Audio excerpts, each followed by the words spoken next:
pun. Ya pun, Pak Safril Yamin ini kan kalau nama aslinya ya Pak ya, Safril Yamin, betul. Safril Yamin. Tapi kalau saya barusan aja riset, ini lebih dikenal dengan Rajo Gamelan, kemudian dikenal juga dengan Mama Lil. Itu bisa cerita dulu nggak Pak? 5 kali pergantian ketua umum ya dari tahun 90.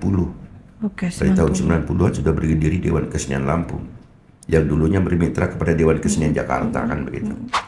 Sebetulnya perubahan itu adalah dilakukan oleh orang-orang yang tidak paham tentang adat. Oke. Karena adat itu menyangkut masalah alat, pegang, dan pakai.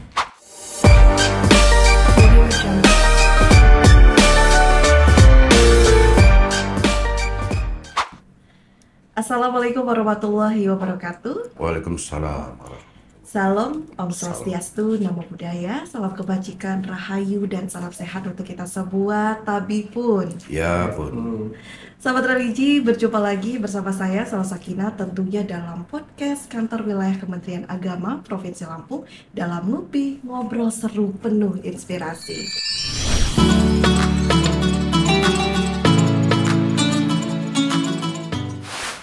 Sahabat religi, podcast kali ini merupakan program layanan penerangan agama Islam yang tentu tujuannya adalah untuk beragama yang bermakna, rukun, dan juga berdampak. Dan sesuai dengan tujuan adanya podcast pada hari ini kita akan spesial membahas mengenai ragam seni budaya Lampung. Tentu tujuannya baik, agar ragam seni budaya Lampung ini tidak menjadi arsip saja, tetapi juga terus hidup di generasi sekarang. Untuk itu di podcast kali ini spesial sudah kita undang yang merupakan sosok budayawan Lampung yang begitu terkenal. Ini kalau sahabat religi searching namanya di internet ataupun di Google ataupun di AI, ini langsung Brad sudah tertera nih apa yang menjadi biografi dari sosok beliau ini. Karena beliau ini dikenal sebagai Rajo Gamelan, yang merupakan sosok yang sudah dikatakan ahli dalam membuat dan juga memainkan musik tradisional Lampung, yaitu gamelan. Siapakah beliau? Langsung saja kita sapa. Assalamualaikum Waalaikumsalam. Pak Safril Yamin. Tapi pun. Ya pun, Pak Safril Yamin ini kan kalau nama aslinya ya Pak ya, Safril Yamin, betul. Safril Yamin. Tapi kalau saya barusan aja riset, ini lebih dikenal dengan Rajo Gamelan, kemudian dikenal juga dengan Mama Lil. Itu bisa cerita dulu nggak Pak? Iya, Awal mulanya. kalau Mama Lil itu adalah panggilan umum di dalam bahasa panggilan di daerah Sebatin. Oke. Mama itu artinya paman. Paman. Lil itu nama sebutan, sehingga begitu Mama Lil itu sama dengan Om Lil. Dengan Om. Jadi umum memanggilnya Mama Lil. Kemudian kalau mengenai Rajo Gamelan, kan kalau di Jakarta ada namanya Raja Dangdut. Raja Dangdut dipegang Rhoma Irama. Ratu Dangdut dipegang Elvi Sukaisi. Kalau di Lampung? Ratu Ngebor dipegang sama Mbak Inul Daratista. Tapi kalau di Lampung ada Rajo Gamelan. Yang pegang Rajo Gamelan adalah Mama Lil yang pegangnya. Dan julukan itu sebetulnya bukan diminta, tetapi diberikan oleh orang-orang yang sebagai sosok yang dijuluki sebagai ahli di bidang gamelan. Karena saya adalah yang pembuatnya, pengrajinnya, kemudian melatihnya, mengajarkan penjuriannya, narasumbernya, sehingga hampir semua di situ maka dijuluki sebagai Rajo Gamelan. Oke, gitu. Luar biasa. Jadi memang bukan disematkan sendiri ingin dikenalnya sebagai Rajo Gamelan, tapi orang-orang menciri khaskannya ketika mengingat sosok Pak Safril Yamin, ya Rajo Gamelan. Betul, sama saja dengan Bapak Pembangunan. Bapak Pembangunan itu tidak diminta oleh seorang pemimpin, tetapi ketika Bapak Pembangunan, tokoh reformasi itu diberikan oleh publik yang memberikan kepada julukan seseorang yang peduli dan konsisten di bidang itu. Oke, kalau begitu sahabat religi, ini kita sepakati dulu, artinya saya sapanya Mama Lil saja ya. Iya, Mama Lil. Oke, Mama Lil dikenal sebagai Rajo Gamelan. Tentu ini adalah nama yang disematkan, tentu tidak instan ya. Banyak sekali perjuangan panjang pasti akhirnya bisa dikenal sebagai Rajo Gamelan. Mungkin kalau flashback atau nostalgia sedikit, ini awal mulanya gimana si Mama Lil akhirnya punya nama Rajo Gamelan? Iya, gamelan itu kan alat musik tradisional Lampung yang sekarang sudah masuk warisan budaya nasional dan masuk dalam warisan budaya dunia, yaitu UNESCO. Artinya Lampung memiliki identitas alat musik yang disebut dengan gamelan.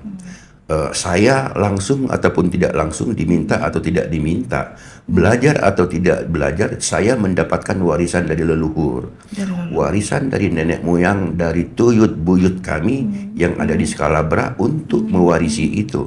Dimulai dari memainkan, menabuhnya, kemudian mensosialisasikannya, kemudian bagaimana hasil daripada sosialisasi itu menjadi suatu pertunjukan atau lomba sehingga saya menjadi juri, maka ya mendapatkanlah julukan sebagai Rajo Gamelan itu.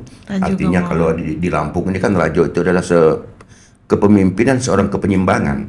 Artinya yang memimpin di dalam suatu adat. Sehingga disebut dengan Rajo, artinya dia seorang penyimbang dalam suatu adat. Maka di dalam gamelan ini khususnya maka disebut sebagai Rajo Gamelannya. Bahasa kerennya penyimbangnya gamelan lah, kan sebagai kira-kira penyimbangnya seperti itu. gamelan, luar biasa. Nah ini kalau saya punya data riset sedikit ya tentang Mama Lil ini kan asalnya dari Lampung Barat ya? Ya, Scalabra Lampung Barat. Dari Scalabra Lampung Barat. Ini kalau dilihat dari histori keluarganya nih Mama Lil, memang diwariskan, memang keluarga turun-menurun memang sangat suka sekali memainkan musik tradisional. Apakah tidak ada perjalanan sendiri akhirnya sangat begitu menyukai dan akhirnya melestarikan musik ini? Jadi kalau kita latar belakang, yang namanya tradisional itu tidak menarik. Tidak menarik. Tradisional itu tidak menarik, tetapi kita memiliki kewajiban. Kewajiban untuk melestarikan, kewajiban bagaimana kita menjaganya. Maka langsung saya katakan tadi itu, secara tidak langsung saya itu diwarisi. Mungkin ketika diwariskan itu, maka kewajiban saya sebagai orang Lampung, sebagai suku ya, pemegang bumi, maka kewajiban saya adalah bagaimana saya melestarikan. Jadi bahasa mak ram siapa lagi itu, kalau bukan kita siapa lagi itu, orang Lampungnya sendiri harus peduli dari awal. Maka sampai sekarang saya tetap mencintai dan melestarikan gamelan itu. Oke. Dan artinya ketertarikan dengan gamelan ini dari sejak kecil. Iya. Mama Lil. Makanya dari sejak kecil itu mungkin karena diwariskan. Diwariskan, terima atau tidak terima, sehingga ini kita jalankan sehingga menjadi suatu kecintaan. Setelah dia cinta, maka dia melestarikan. Setelah dia melestarikan, maka dia mensosialisasikan. Kemudian dia mempromosikan. Oke. Tapi akhirnya tumbuh kecintaan di musik tradisional gamelan ini. Bagaimana Mama Lil memaknainya? Tentu maknanya kan sangat berbeda ya dengan orang melihat gamelan, musik tradisional. Mungkin beranggapannya ya musik kuno yang sudah lampau, tapi tentu ada makna tersendiri dari Mama Lil sendiri akhirnya yang awalnya hanya diwariskan kemudian ditekuni dan akhirnya kecintaan terhadap musik tradisional ini. Iya, di awal saya sampaikan bahwa ini identitas. Karena identitas semata identitas sebagai orang Lampung itu untuk dikenal itu kan berbagai macam cara. Okay. Ada yang identitasnya sifatnya akademisi, ada yang identitasnya suatu fashionnya berbeda-beda. Tetapi ketika Lampung identitasnya ditujukan kepada alat musik tradisional, maka kita berkewajiban untuk itu. Nah, hasil daripada identitas yang kita promosikan itu akan membuahkan hasil. Bagaimana kita memberikan pengertian, bagaimana kita memberikan pelajaran terhadap generasi muda supaya identitas itu tetap kita pertahankan kan gitu. Oke, keren sekali Mama Lil. Artinya bisa dikatakan secara tidak langsung ini menjadi jati diri ya. Betul. Menjadi bagian dari Mama Lil yang kalau dikatakan ini sudah menjadi sebuah pakaian yang sehari-hari memang sudah dipakai dan dibawa nama Rajo Gamelan itu. Siap, betul. Oke, keren sekali. Nah, di samping dari nama Rajo Gamelan ini kan tentu orang beranggapannya wah ini sudah pakar nih. Dan untuk proses belajar dari menekuni musik tradisional gamelan ini panjang sekali tidak sih perjalanannya, perjuangannya? Pertama sekali adalah cinta. Oleh dari cinta dulu. Kalau kita sudah cinta, apapun bentuknya, apapun itu lautan pun akan diseberangi. Akan diseberangi. Ya, karena cinta. Maka sebelum kita menyeberangi, kita cintai dulu. Kita cintai. Ada medianya, kemudian kita cintai, baru kita akan menekuni. Sesulit apapun, kalau kita mencintai dan menekuni itu akan jalan dan pasti bisa kan gitu. Oke, berarti kuncinya cinta. Artinya ketika sudah cinta, mau dari dulu sampai sekarang bertahun-tahun akan terus ditekuni, dipelajari, bahkan mungkin dikembangi ya musik gamelan dengan karena kecintaan itu modern ya, sekarang. cinta itu kan cinta budaya, cinta daerah, cinta tanah air, cinta rakyat, cinta seni, cinta budaya. Artinya makna cinta itu kan luas kan, tergantung kita menempatkan di mana yang akan kita cintai supaya ketika kita mencintai sesuatu atau alat musik itu sama dengan mencintai diri kita sendiri, maka antara hubungan dengan cinta itu akan berkomunikasi. Karena antara media dan yang menyampaikan media itu akan keterhubungan, yang di dalam di dalam Islam pun itu namanya ketersambungan terhadap sang pencipta itu sendiri kan gitu. Ketersambungan nih sobat religi, artinya kalau udah ada ketersambungan maka ada chemistry karena berawal dari cinta. Nah nih Mama Lil, karena berawal dari cinta nih akhirnya yang menghantarkan Mama Lili sebagai ketua komite tradisi Dewan Kesenian Lampung. Ini gimana nih cerita akhirnya bisa menjadi ketua komite? Apakah memang diundang, dipercayakan, atau seperti apa perjalanannya? Iya, jadi dalam pemilihan pengurus Dewan Kesenian Lampung, Dewan Kesenian Lampung itu merupakan satu mitra pemerintah, mitra pemerintah yang bergerak khususnya di bidang seni budaya yang ada di Indonesia. Tetapi karena kita di Lampung maka disebut Dewan Kesenian Lampung. Tetapi di Dewan Kesenian Lampung itu ada 7 komite, salah satunya adalah komite tradisi. Komite tradisi artinya khusus membidangi di bidang sifatnya tradisi budaya yang ada di daerah Lampung. Kebetulan secara langsung saya adalah sebagai orang Lampung itu sendiri, sehingga saya ditempatkan sebagai ketua komite tradisi untuk bagaimana merangkul teman-teman para praktisi tradisi untuk dapat bergabung di dalam kita berkarya di Dewan Kesenian Lampung. Oke, mungkin tidak hanya sekedar merangkul saja mungkin ya Mama Lil. Sebenarnya apa nih yang menjadi visi ataupun misi yang diperjuangkan oleh pengurus Dewan Kesenian Lampung? Sesuai dengan visi misi Dewan Kesenian Lampung adalah katalisator, fasilitator, artinya memfasilitasi teman-teman seniman yang bergerak di bidang seni. Maka di bidang tradisi adalah kami di komite tradisi memfasilitasi teman-teman yang ingin menyampaikan suatu karya atau inspirasi ataupun bentuk-bentuk karya seni yang khususnya di bidang tradisi untuk dapat bekerja sama dengan Dewan Kesenian Lampung. Oke, nah ini contoh konkret ini seperti apa nih Mama Lili ketika Sobat Religi ini punya karya dengan musik Lampung, bentuk fasilitasi yang akan dilakukan dan bentuk supportnya seperti apa nih?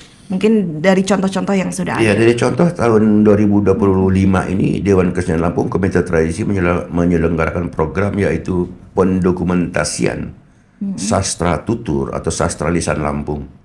Sama dengan hal ini juga yang hasilnya disebarluaskan melalui media medsos juga yaitu YouTube Dewan Kesenian Lampung itu sendiri. Di mana sastra lisan Lampung ini kan merupakan sastra tutur, warisan budaya juga. Nah, sehingga bagaimana teman-teman di luar ataupun siswa ataupun mahasiswa atau guru-guru seni di dalam mereka belajar sastra tutur itu mereka dapat belajar dari media sosial itu sendiri. Jadi kita pun merangkul seniman-seniman yang berada di luar yang memiliki kapasitas di bidang sastra lisan, maka kita rangkul untuk kita dokumentasikan.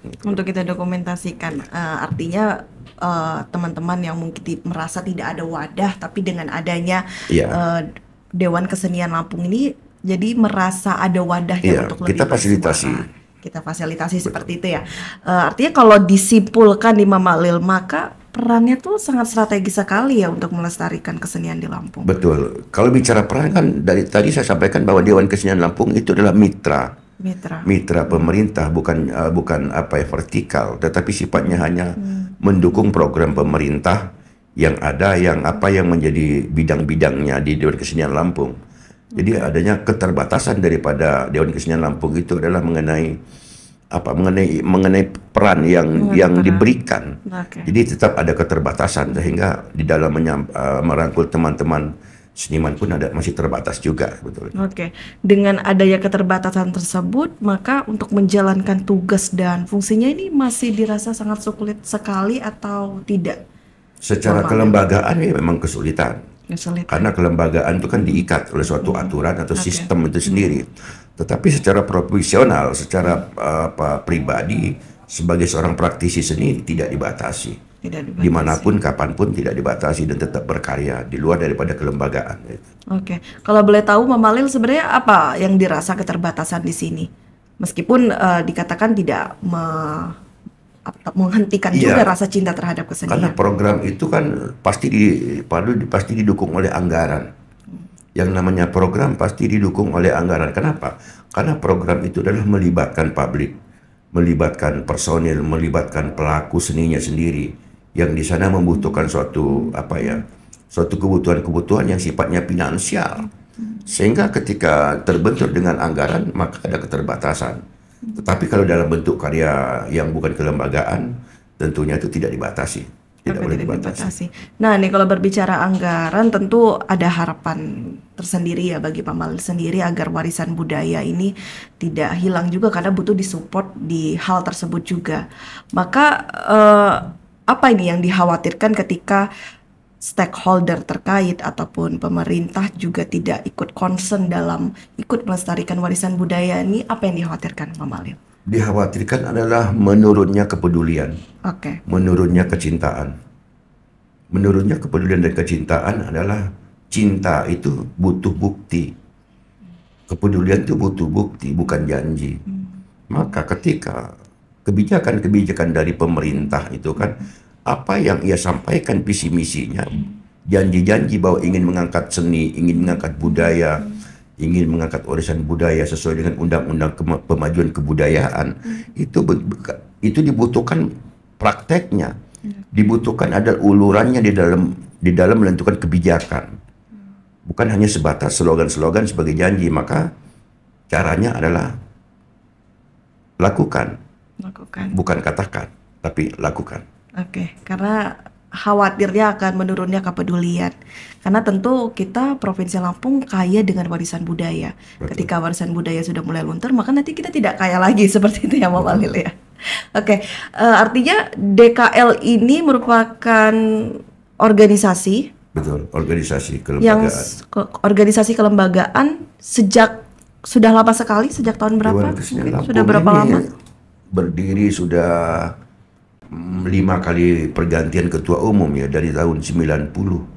Dari tahun 90-an sudah berdiri Dewan Kesenian Lampung, yang dulunya bermitra kepada Dewan Kesenian Jakarta, kan begitu. Artinya sudah sejak 90 dan sekarang sudah 25 tahun. Concernnya atau fokusnya, perjuangannya masih sama dengan dari awal terbentuk, apa sudah berbeda kalau menurut Pak Safril atau Mama Malil? Yang namanya seni kan berkembang. Jadi seni, adat, tradisi budaya dan seni itu satu kaitan. Tetapi yang namanya tradisi budaya seni ini berkembang. Tapi kalau adat dia harus stuck. Harus stuck di situ.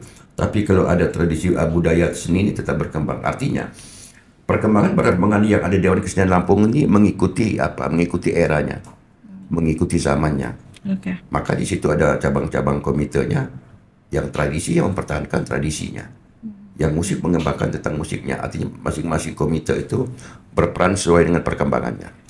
Jadi ada dua sisi di sini ya, Pak Malil ya. Seni dan budaya ini berkembang sesuai dengan tuntutan, kebutuhan, selera saat ini. Namun adat ini pakem, tidak boleh diubah-ubah dan tidak boleh.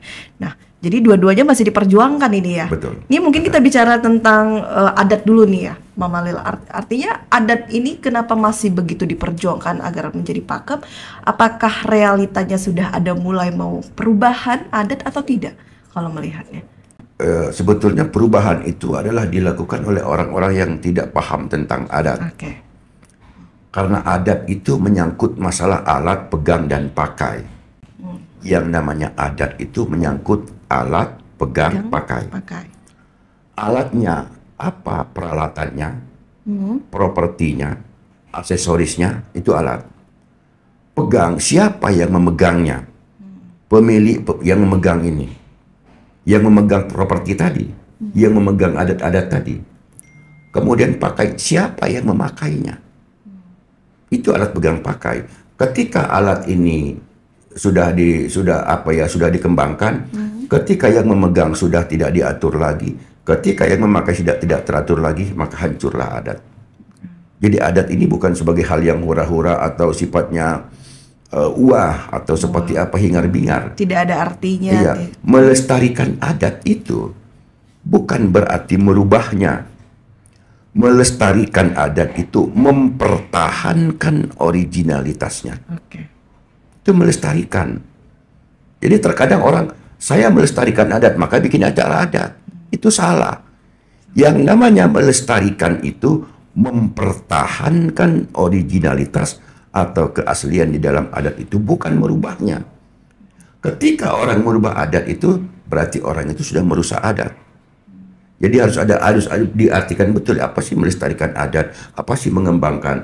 Kalau sudah mengembangkan kita masuk kepada tradisi budayanya, termasuk keseninya. Tapi kalau adat tidak boleh kita kembangkan, tetap kita pertahankan. Itu namanya melestarikan. Oke, menarik sekali ini Mama Lil. Artinya melestarikan adat itu adalah dengan mempertahankan originalitasnya, tanpa mengubah sesuatu itu untuk apalagi dengan istilah modernisasi ya, mengikuti ini. Artinya kalau dilihat dari realita ini sudah banyak sekali ya contohnya. Sudah banyak contoh-contohnya. Misalnya seperti apa nih Mama Lil? Seseorang yang memakai identitas peci kuring ini mestinya yang alatnya peci, yang memakainya siapa?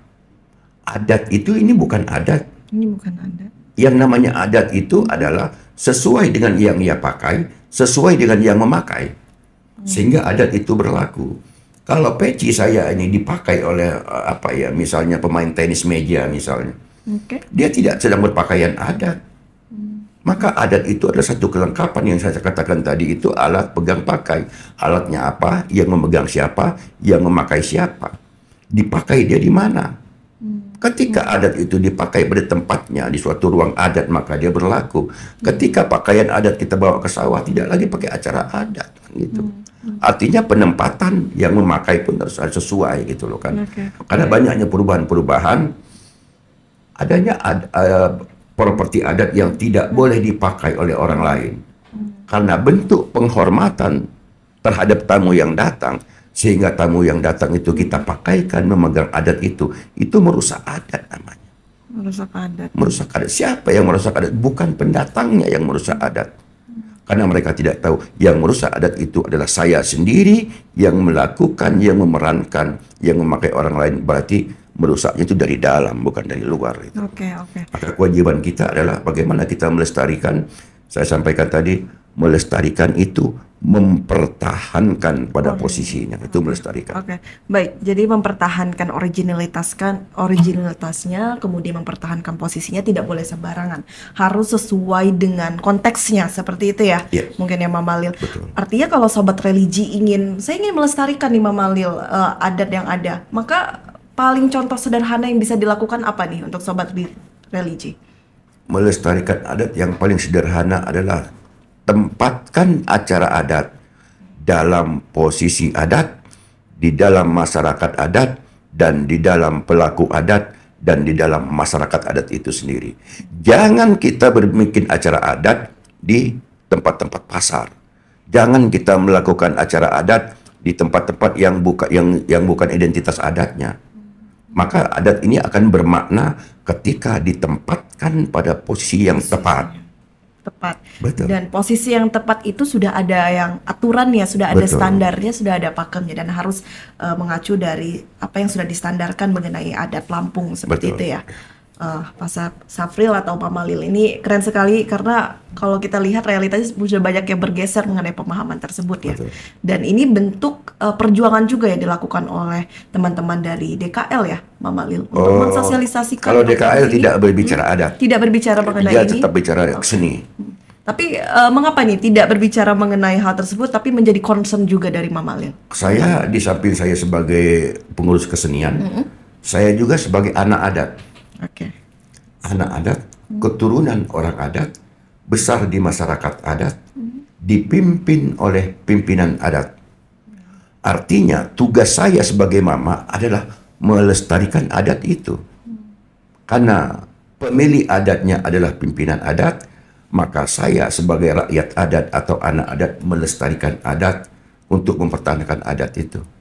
Itu tugas saya. Jadi di samping saya bekerja sebagai seni, saya concern tentang adat dan budaya ini, saya concern.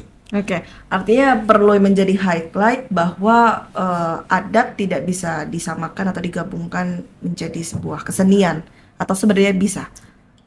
Tiga itu satu kesatuan. Tetap satu kesatuan. Tapi di dalam adat harus diposisikan. Karena adat itu kan, ujung adat itu adalah membentuk manusia beradab. Adat adalah suatu peradaban yang membentuk manusia itu agar beradab.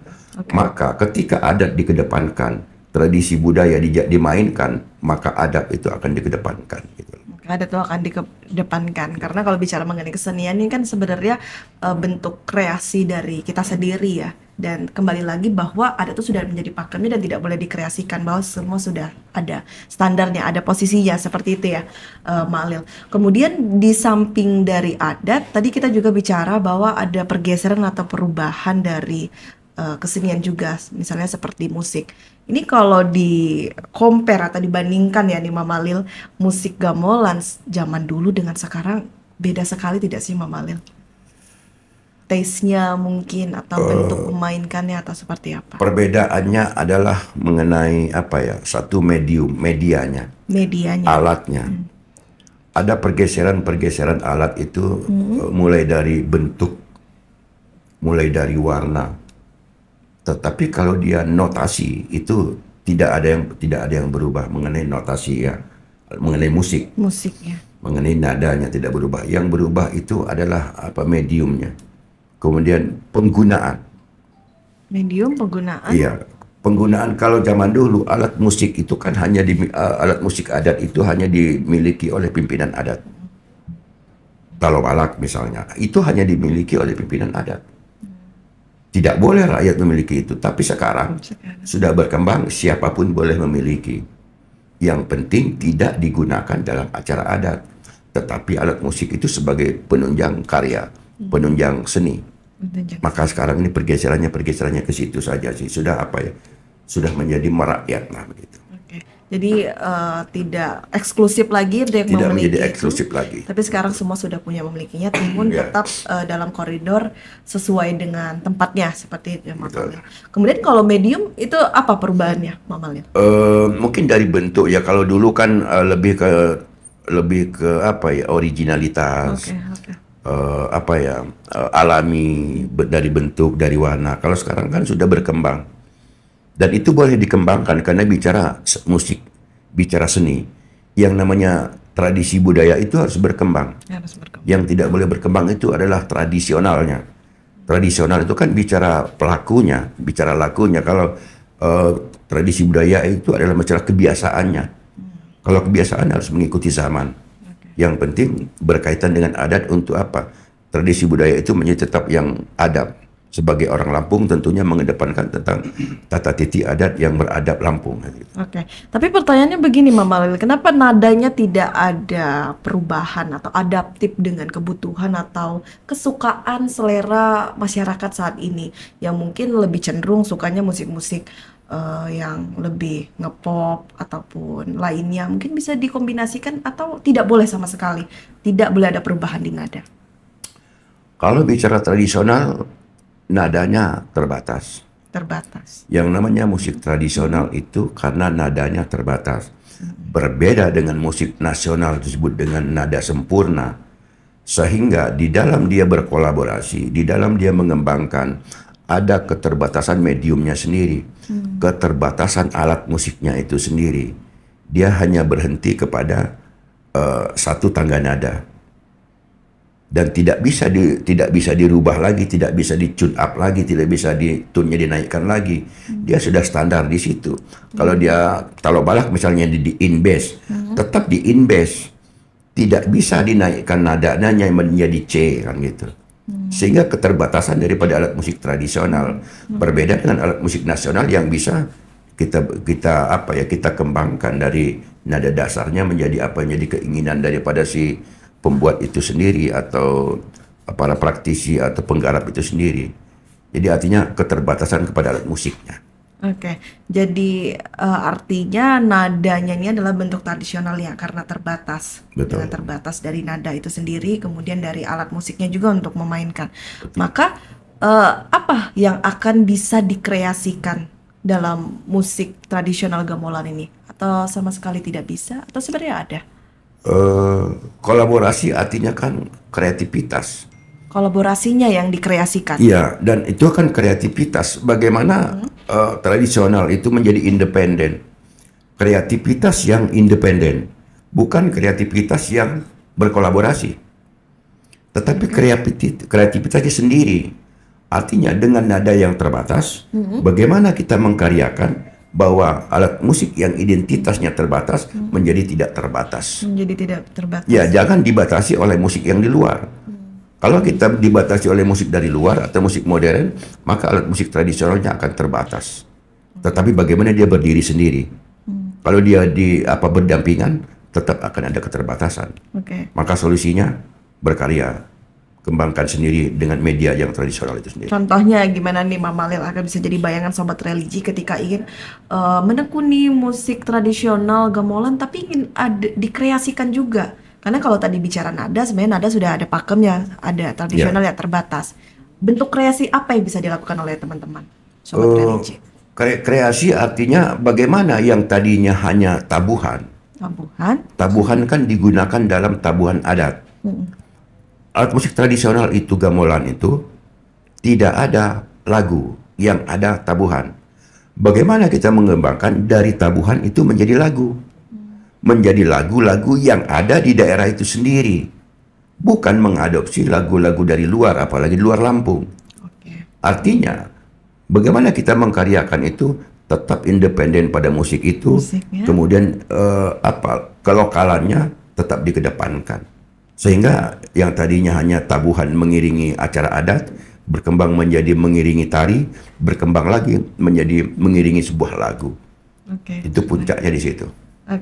Menarik sekali. Jadi seru sekali kalau kita ingin menekuni dan mengulik mengenai musik tradisional ini karena banyak yang bisa kita eksplor ya. Tapi bukan pada nadanya, tapi lebih ke kolaborasinya. Kita bisa mengkomunikasikan dengan kearifan lokal, dengan musik-musik lokal, seperti itu mungkin ya Mama Lil.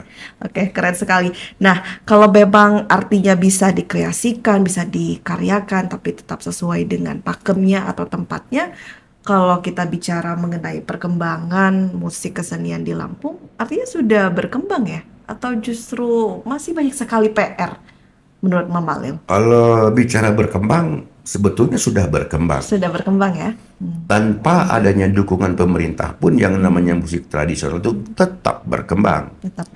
Persoalannya adalah ketika dia berkembang, ketika dia banyak, ketika dia dicintai, adakah ruang?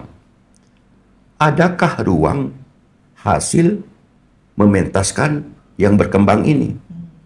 Siapa pemilik ruang? Pemerintah.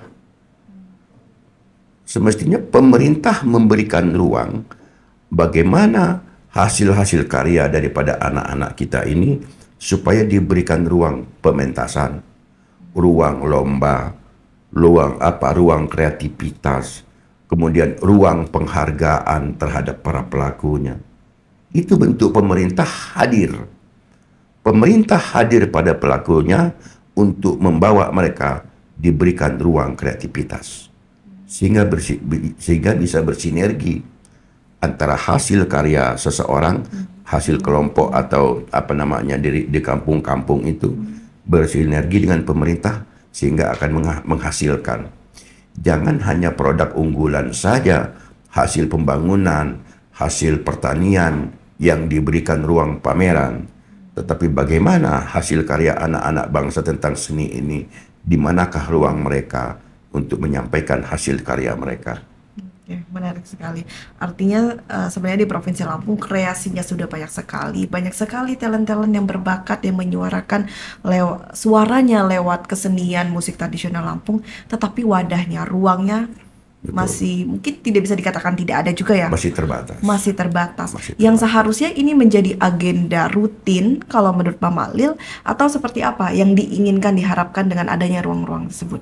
Seseringkah mungkin atau apa? Harus ada agenda besar setiap 1 tahun sekali? Pemerintah kan sudah punya sistem, sudah punya aturan, sudah punya jadwal. Kalau dia pegawai itu masuk dari jam 8 pagi sampai dengan jam 16 sore.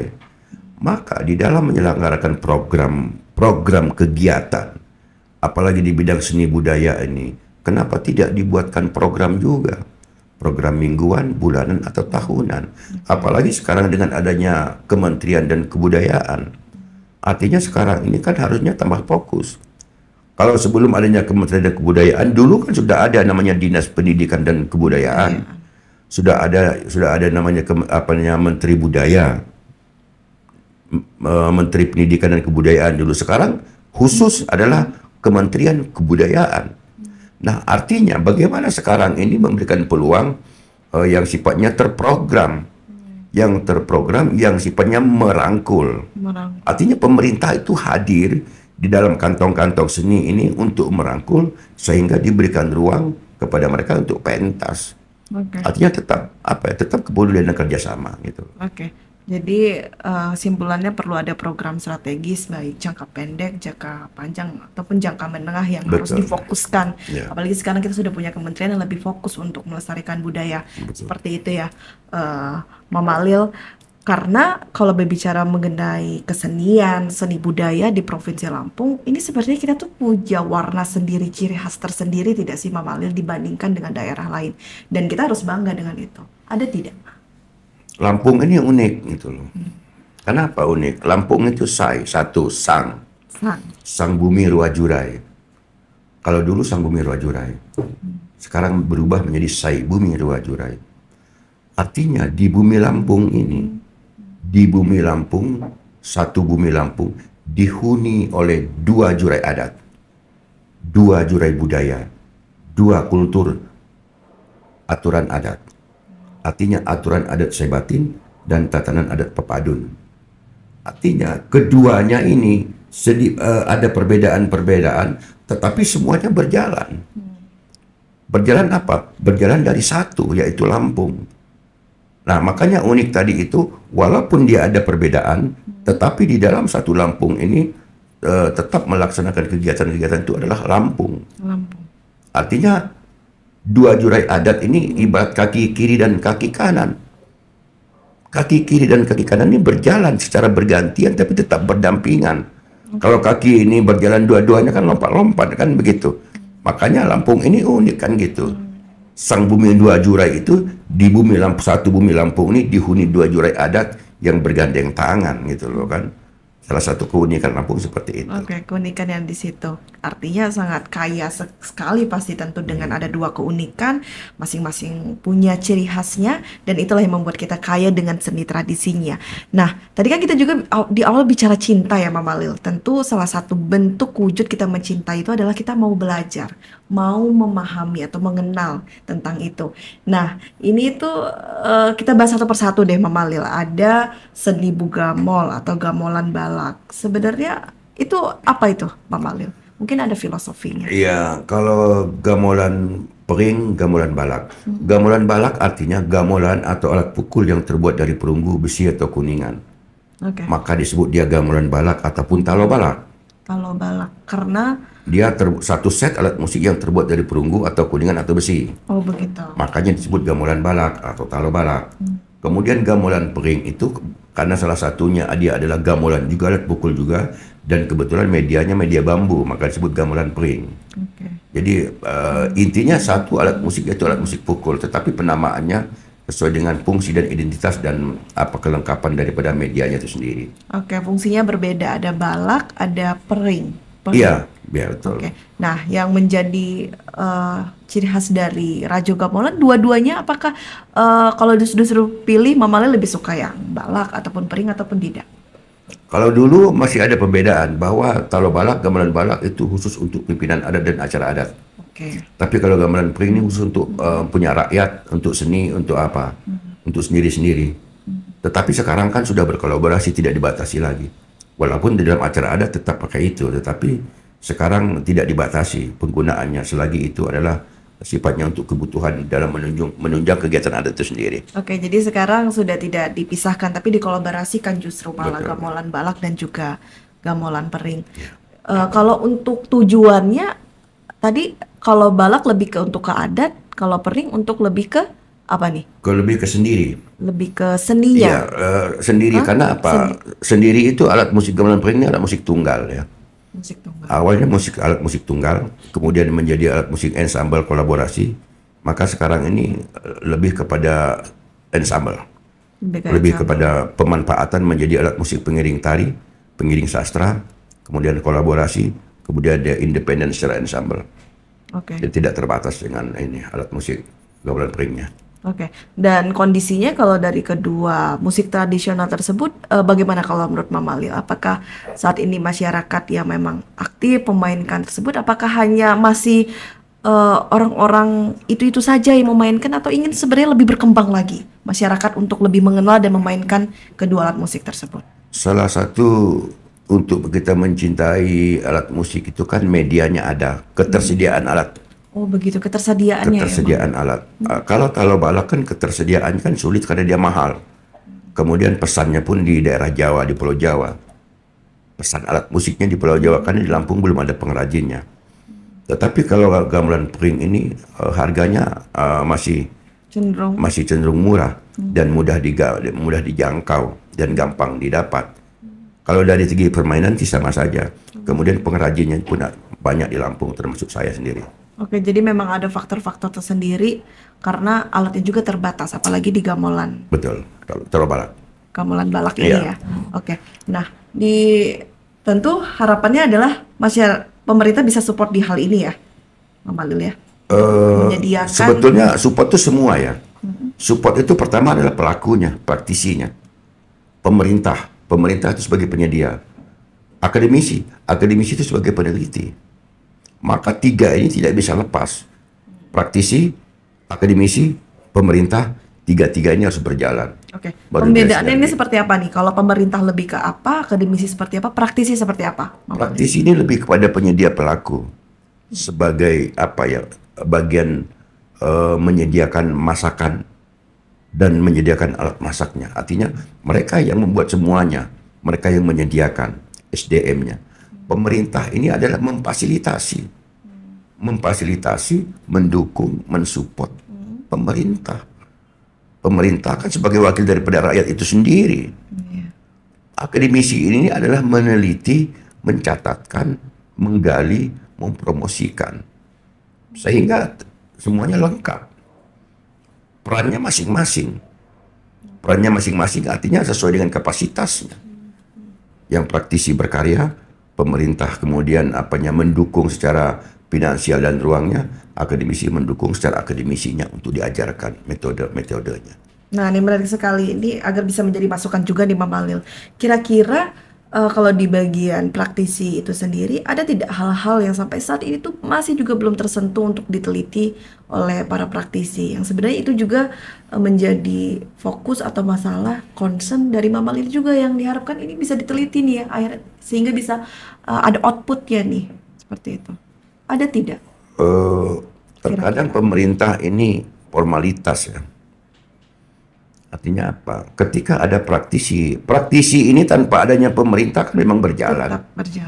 Tetap berjalan. Dari dulu pun sebelum zaman kolonial Belanda pun sudah ada. Tetapi karena ada pemerintah ya ikut pemerintah. Artinya pemerintah ini tidak hadir kepada praktisi itu secara langsung.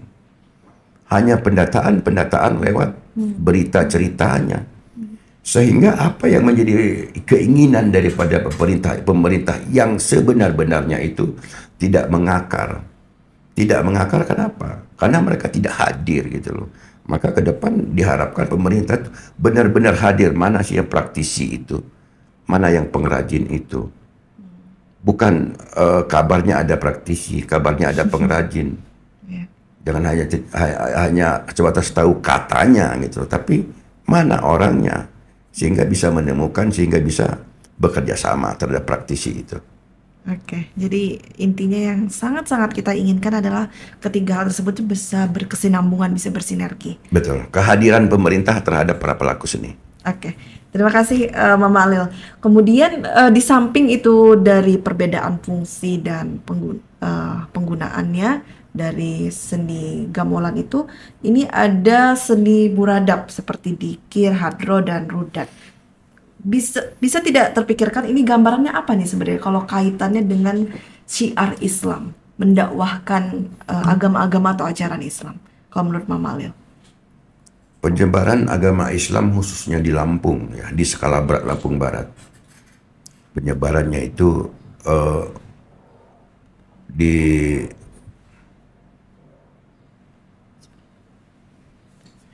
di skala berat Lampung Barat itu Salah satunya misinya adalah misinya membawa misi seni. Kenapa membawa misi seni? Agar supaya di dalam penyebaran agama Islam ke tanah Skalabra itu menjadi lebih tertarik. Salah satu seninya yang dibawa adalah beradab atau rebana atau hadrah. Hadrah kan hadroh, zikir baru, zikir lama, zikir bersanji. Artinya di dalam mereka menyebarkan agama Islam itu melalui syair-syair, melalui musik-musik kulit itu. Sehingga sampai sekarang masih berkembang yang sifatnya musik yang bernapaskan Islam, memakai hadroh atau zikir-zikir lama, zikir baru itu dengan iringan rebana.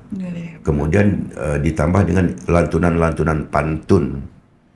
Kalau kita kan bukan orang Arab, maka kita sebagai rumpun Melayu menggunakan syair-syair pantun Melayu. Maka kaitannya adalah hadra itu adalah sebagai penunjang sarana dalam penyebaran agama Islam. Oke, dan terakhir nih Mama Lil, dari banyaknya ragam seni budaya yang di Lampung, yang sebagian sudah kita bahas khususnya dalam kesenian musik, kira-kira mana yang paling rentan kondisinya dan harus segera dilestarikan dan menjadi perhatian kita semua? Kalau kita bicara mana yang paling rentan, semua itu rentan, khususnya alat musik tradisional. Yang paling rentan itu adalah musik atau seni atau budaya tradisional. Paling rentan. Maka tugas kita adalah bagaimana kita melestarikan. Tadi saya katakan, melestarikannya itu bukan merubahnya. Melestarikan itu mempertahankan keasliannya. Kalau alat musik itu pertahankan tabuhannya, pertahankan iramanya, pertahankan notasinya, pertahankan namanya. Kalau dalam adat itu pertahankan tempat yang memakai, tempat memakai adat, tempat acara adat, dan yang memakai pertahankan. Jangan dirubah alatnya, jangan dirubah yang memakainya, apalagi mengada-ngada yang memakainya. Itu merusak. Maka bicara rentan, semua yang sifatnya tradisional itu rentan. Maka kewajiban kita adalah hentikan penggalian. Hentikan penggalian, maka kita galakkan di dalam kita melestarikan. Melestarikan, dan peran dari Dewan Kesenian Lampung akan terus memfasilitasi. Ya, sebagai katalisator, fasilitator, fasilitator adalah Dewan Kesenian Lampung itu bagaimana merangkul, bagaimana memfasilitasi para seniman-seniman yang ingin berkarya, ingin menyampaikan karyanya, maka lewat Dewan Kesenian Lampung kita bekerja dengan melestarikan seni itu sendiri. Oke. Dan artinya ada optimisme yang sangat kuat sekali yang mungkin memali ke depannya bahwa kesenian budaya Lampung khususnya pada musik tradisional akan semakin berkembang dan sesuai dengan diharapkan. Ada tidak optimisme di situ? Optimisme itu sebetulnya sudah dilontarkan, sudah digaungkan sejak lama. Mak Ram siapa lagi, Mak Ganta apa lagi, itu optimisme. Kalau bukan saya, siapa lagi? Kalau bukan sekarang, kapan lagi? Itu optimismenya, kan begitu. Maka itu yang sebagai moto kita. Ini kalau bukan saya ini, nggak ada ini. Kalau masing-masing orang mengatakan kalau bukan saya, kalau bukan saya, kalau bukan saya, maka saya itu akan menjadi bersatu, kan begitu. Oke, kalau begitu apa pesan yang ingin disampaikan untuk generasi muda, khususnya Mama Lil, agar perjuangan ini tidak hanya diperjuangkan oleh teman-teman dari Dewan Kesenian Lampung, tapi kita semua. Tadi yang sudah dijabarkan baik praktisi, pemerintah ataupun akademisi. Sebagai generasi muda, manusia itu harus punya identitas. Ketika kita berada di Lampung, maka identitas sebagai orang Lampung itu harus kita kedepankan. Salah satu identitas orang Lampung itu adalah mengedepankan adat, tradisi, budaya sebagai orang Lampung itu sendiri. Oke, kalau begitu terima kasih Bapak Lil sudah memberikan pencerahan yang Masya Allah sangat bermanfaat sekali untuk kita. Bahwasanya sebenarnya ketika kita berbicara mengenai kesenian, ragam seni budaya di Lampung ini bukan hanya perihal kita menceritakan soal masa lalu, tapi justru ini adalah identitas kita, masa depan kita semua. Terima kasih, sehat selalu Bapak Lil. Dan tentu saya terima kasih juga untuk teman-teman sahabat religi yang sudah menyaksikan podcast kita bersama Rajo Gamelan, bersama Mama Lil hari ini. Tentu semoga membuka mata hati kita semua bahwa untuk lebih cinta lagi budaya lokal kita, karena ini bukan hanya bentuk rasa syukur tapi juga merupakan cinta kita kepada wujud atau ciptaan dari Allah Subhanahu wa Ta'ala. Untuk itu sampai jumpa di podcast selanjutnya dengan tema yang berbeda di podcast Kantor Wilayah Kementerian Agama Provinsi Lampung. Wassalamualaikum warahmatullahi wabarakatuh. Tapi jangan lupa untuk like, comment, and subscribe di podcast Kantor Wilayah Kementerian Agama Provinsi Lampung. See ya. Wassalamualaikum warahmatullahi wabarakatuh.